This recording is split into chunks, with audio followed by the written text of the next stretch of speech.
जूं सः ॐ भूर्भुवः स्वः। ॐ त्र्यम्बकं यजामहे सुगन्धिं पुष्टिवर्धनम् उर्वारुकमिव बन्धनान् मृत्योर्मुक्षीयमामृतात्। नमस्कार साथियों, मैं आचार्य रमेश दसवान आपका स्वागत करता हूं मेरे इस वीडियो चैनल जिसका नाम है ज्योतिष दृष्टि। मित्रों, आपका अपार प्रेम मेरे मन को गदगद कर देता है और मैं भी सचेत होकर के मेरी कोशिश रहती है कि मेरे शब्दों के द्वारा, मेरे समाधानों के द्वारा आपकी समस्याओं का समाधान सरल से सरल मिल जाए। एक मेरे भाई ने पूछा कि आचार्य जी, ये नवग्रह जो मंत्र होते हैं, किसी का शनि की दशा चल रही है, किसी की राहु की दशा चल रही है, किसी की गुरु की दशा चल रही है, किसी की केतु की, यानी 9 ग्रहों के अंतर्गत कोई ऐसा सरल उपाय बताइए जिनको हम स्वयं करें। कई बार आचार्य नहीं मिलते, ब्राह्मणों को बहुत ढूंढना पड़ता है, नहीं मिल पाते। अब कैसे पता चले? आप सभी कहते हो योग्य ब्राह्मण से कार्य करवा दो, हमें क्या पता कौन योग्य है कौन अयोग्य है। अब ज्ञान की तो कहीं सीमा नहीं है, तो कृपा करके ऐसा कोई छोटा सा ऐसा हमें कर्म बताएं जिनके द्वारा हम प्रतिदिन परमात्मा का ध्यान करें और अपने कष्टों का निवारण करें। मित्रों, आइए, सबसे उत्तम तो है गायत्री मंत्र। आपको सबको आता भी होगा और आप बोलते भी होंगे।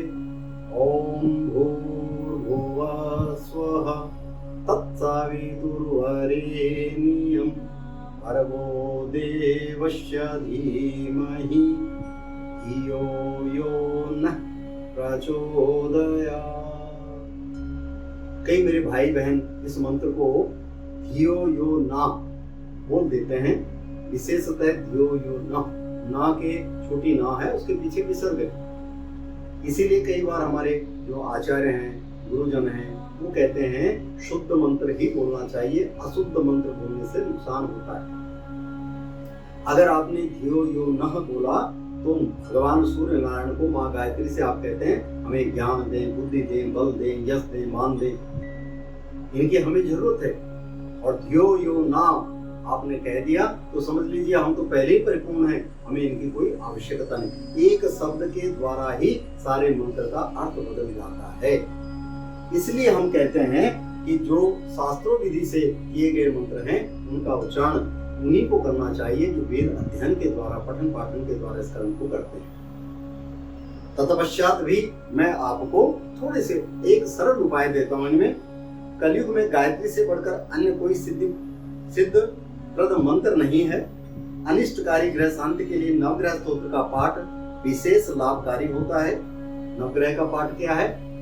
जैसे आपने ओम नवग्रह का ना, ब्रह्मा मुरारे स्त्री प्रांतकारे भानु शशि भूमि सुतो बुधश्च गुरोश्च शुक्र शनि राहु केतु सर्वे ग्रह शांति करा भवन्तु।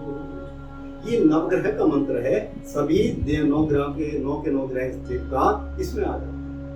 मान लिया जाए इतना नहीं बोला जा सकता तो प्रतिदिन अलग उनकी गायत्री मंत्र हैं।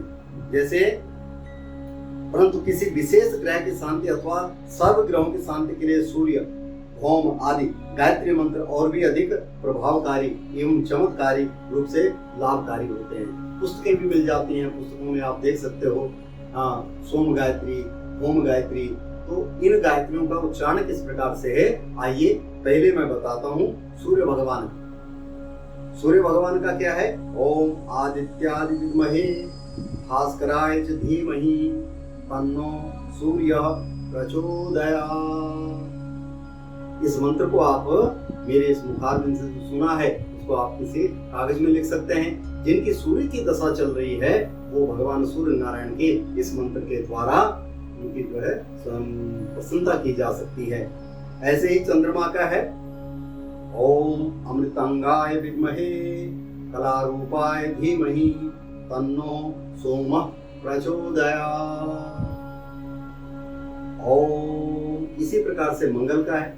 अब चंद्रमा की दशा चल रही है, चंद्रमा की दशा में क्या है? मन परेशान रहेगा, विभिन्न प्रकार के रोग आपको पड़ जाएंगे। चंद्रमा लाभ भी देता है, लेकिन उस दशा के अंतर्गत सफेद दान इत्यादि करके और चंद्रमा का ध्यान करें। इस गायत्री मंत्र का ये गायत्री है, इनके देवताओं की गायत्री मंत्रों के साथ में आप एक माला प्रतिदिन करें। भगवान की कृपा से आपके वह अरिष्ट ग्रह जो हैं शांत हो जाएंगे। मंगल का है ओम अंगारकाय विद्महे शक्तिहस्ताय धीमहि तन्नो ओम प्रचोदयात्। इसी प्रकार से बुध का है ओम अंगीरसाय विद्महे वाचस्पते धीमहि तन्नो बुधः प्रचोदयात्। ओम बुध का है ओम सोम रूपाय विद्महे बाणेशाय धीमहि तन्नो बुधः प्रचोदयात्। इसी प्रकार से गुरु का है ओम अंगीरसाय विद्महे वाचस्पते धीमहि तन्नो गुरु प्रचोदयात्। शुक्र का है ओम भृगुसुताय विद्महे दिव्यदेहाय धीमहि तन्नो शुक्र प्रचोदयात्। शनि का है ओम सूर्यपुत्राय विद्महे मृत्युरूपाय धीमहि तन्नो सौर्य प्रचोदयात्। राहु का है ओम शिरोरूपाय विद्महे अमृतेशाय धीमहि तन्नो राहु प्रचोदयात्। केतु का है ओम पद्मपुत्राय विद्महे अमृतेशाय धीमहि तन्नो केतु प्रचोदयात्।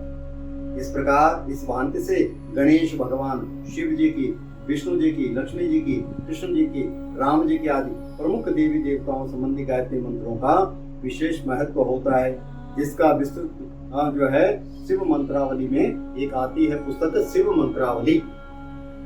आपको जो है जहाँ जहाँ जिस जगह पे आप हैं धार्मिक पुस्तकों वाले के पास जाइए, शिव मंत्रावली पुस्तक लीजिए, उसमें सभी प्रकार के मंत्र दिए गए, बीज मंत्र दिए गए। इन बीज मंत्रों का ध्यान करने से आपका अनेक प्रकार का जो अरिष्ट हो रहा है वो शांत हो जाएगा और सुखदायक रहेगा। आइए इस वीडियो में मैं आपको जो है सूर्य शांति के क्या क्या उपाय करने चाहिए और कैसे होना चाहिए, जिनके सूर्य की दृष्टि अर्थात कुंडली में सूर्य जो है परेशान कर रहा हो, कैसे परेशान कर रहा हो। ज्योतिष शास्त्र में अरिष्ट ग्रहों की शांति के लिए अनेक प्रकार के उपाय बताए गए हैं। यथा सुनिश्चित संख्या में मंत्र जाप, यथा सामर्थ्य दान हवन जड़ी बूटी धारण गृह औषधि स्नान व्रत जप तप करना उचित माना गया है। नग विधि पूर्वक धारण करने से उन ग्रह जनित कष्टों का समाधान उनके करके प्रतिकूल परिस्थितियों को स्वयं अपने अनुकूल कर सकते हो। अब जैसे सूर्य शांति के क्या उपाय हैं। सूर्य यदि क्रूर ग्रह से दुष्ट युक्त अर्थात क्रूर ग्रह से दिखाई दे रहा है, यानी क्रूर कौन है, शुक्र देख रहा है, दृष्टि पड़ रही है सूर्य के ऊपर, अथवा नीच राशि में बैठा हुआ है, तो नीच राशि कौन सी होती है, अपनी राशि से 7वीं राशि नीच होती है वो, या एक यानी पहली दूसरे स्थान में, चौथे में, 5वें में, 7वें में, 8वें में, 9वें में या 12वें भाव में सूर्य अशुभ माना जाता है।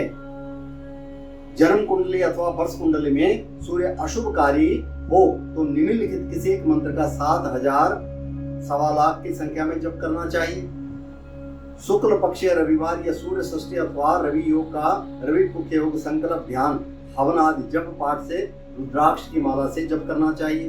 प्रतिदिन पाठोपरांत सूर्य देव को तांबे के लोटे में जल लेकर के लाल चंदन पुष्प डाल करके अर्घ देना चाहिए। सूर्य का मंत्र क्या है, जो पुराणों में लिखा गया है वो मंत्र है जपा कुसुम शंकाशः काश्यपेयम महादुतिम तमो अरि सर्वपापग्नम प्रणतोऽस्मि दिवाकरम।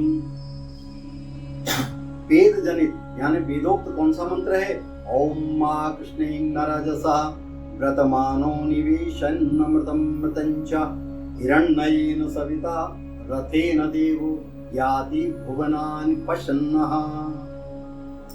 मान लिया जाए इतना मंत्र नहीं पढ़ा जा सकता है, उसका बीज मंत्र है, बड़ा सरल है, ओम हां ह्रीं ओम शः सूर्याय नमः। और जब सूर्य को अर्घ देते हैं तो लघु मंत्र है उसका ओम गृणी सूर्याय नमः। अब मान लिया जाए हमने गायत्री मंत्र के द्वारा करना है, तो आदित्यादि विद्महे भास्कराय च धीमहि तन्नो भानु प्रचोदयात्, क्योंकि मैंने आपको पहले ही बताया है। इस प्रकार से अब मान लिया जाए इसमें हम चाहते हैं महाराज ना हमसे मंत्र पढ़ा जाता है, हम तो औषधि स्नान करना चाहते हैं। तो क्या क्या औषधि होती है? छोटी इलायची, देवदारू, केसर, खस, कनेर आदि लाल पुष्प एवं गंगा जल विधि पूर्वक सूर्य भगवान का ध्यान करके और इन वस्तुओं का दान करें, इनसे औषधि स्नान करें। सूर्य के दान करने योग्य वस्तुएं क्या क्या हैं उसके विषय में है, जैसे गेहूं, गुड़, लाल वस्त्र, घी, लाल वर्ण की समस्ता गाय, स्वर्ण, माणक, ताम्र बर्तन, मिष्ठान, नारियल सहित लाल फल, ब्राह्मण भोजन एवं सुनिश्चित पाठोपरांत ये जो है ब्राह्मण को दान कर सकते हैं। अब इसके लिए क्या क्या उपाय करें? मान लिया जाए हम ये कार्य नहीं कर पाते तो क्या उपाय करने चाहिए? तांबे की अंगूठी में माणिक्य अथवा विधिवत तैयार किया हुआ सूर्य यंत्र ताम्र पत्र में धारण कर सकते हैं। नहीं तो माणिक्य की अंगूठी 5.25 रत्ती से लेकर के 9.25 रत्ती के मध्य में तांबे की अंगूठी बना करके अपने बड़ी सीधे हाथ की उंगली में, बड़ी उंगली में धारण करें। रवि पुख्य योग के दिन, इतवार के दिन शुद्ध करके, शुद्ध का अर्थ है दूध, दही, शहद, गंगा जल से स्नान करा करके और तब धारण करके उसे धारण करें। खाना खाते समय सोने अथवा तांबे के चम्मच का प्रयोग करना चाहिए। 11 रविवार तक सूर्य स्नान करना, जब जन्म या वर्ष कुंडली में सूर्य अशुभ हो तो 108 बार रविवार अथवा प्रतिदिन नियमित रूप से ताम्र बर्तन में शुद्ध जल, तांबे का पानी वैसे भी डॉक्टर साहब कहते हैं कि तांबे के लोटे में पानी पीना चाहिए तांबे के बर्तन में, तो उससे भी शरीर कष्ट रोगों का निवारण होता है। लाल चंदन मिलाकर सूर्य को अर्घ दे करके और तब सूर्य का ध्यान करना चाहिए। रविवार को नमक से परहेज करना चाहिए, नमक नहीं खाना चाहिए इतवार के दिन। 11 रविवार पर्यंत केवल दही और चावल का सेवन करना चाहिए। जिन जातकों का सूर्य नीच का हो उन्हें कार्तिक माध्यम अर्थात कार्तिक मास में नित्य प्रतिपाठ करके तुलसी के पौधे पर दीपक प्रज्वलित करना चाहिए। ऐसे कर्म करने से सूर्य का जो अशुभ भाव है वो समाप्त हो जाता है। आपको पता भी नहीं चलेगा कब सूर्य की दशा निकल गई, और सूर्य की दशा विशेषतः 6 वर्ष तक रहती है। अब कईयों ने कहा कि महाराज 6 वर्ष तक फिर काम ही न करें, ऐसी बात नहीं। सूर्य की दशा के साथ साथ में दूसरे ग्रह भी चलते रहते हैं, जिसे हम कहते हैं अंतरदशा। सूर्य की महादशा है और उसके साथ अंतरदशा, उसका समय चलता है, कोई 21 दिन चलता है, कोई 12 दिन चलता है, कोई 1 महीना चलता है। तो जैसे जैसे ग्रह उनके साथ पापक ग्रह जब भी आते हैं, जैसे आपने सुना होगा ग्रहण लग गया, सूर्य, चंद्रमा और गुरु ये जब एक दृष्टि में आते हैं तो ग्रहण लगता है। चंद्रमा में ग्रहण लगता है, सूर्य पे ग्रहण लगता है। तो इसी प्रकार से ग्रहण क्या है, उसको अवरोध कर देता है, रुकावट कर देता है। तो ऐसे ही सूर्य भी जो ग्रह कुंडली में पड़ते हैं तो अवरोध कर देते हैं। तो इसलिए उस अवरोध को रोकने के लिए ये छोटे छोटे उपाय करें भगवान की कृपा से। ऐसे उपाय करने से निश्चय ही आपकी सूर्य की दशा कब निकल जाएगी आपको पता भी नहीं चलेगा। अब किसी ने कहा महाराज कैसे पता चले हमारा सूर्य कहाँ पड़ा हुआ है? तो जो भी आपके नजदीक आचार्य हैं उनको अपनी कुंडली दिखाइए, पूछिए कौन सा ग्रह आपका अशुभ चल रहा है, उस ग्रह की शांति कीजिए। भगवान की कृपा से आपको सफलता प्राप्त होगी। इन्हीं विचारों के साथ मैं अपनी वाणी को विराम देता हूँ। नए विचारों के साथ, नए शब्दों के साथ आपके समक्ष आएंगे। तब तक के लिए नमस्कार।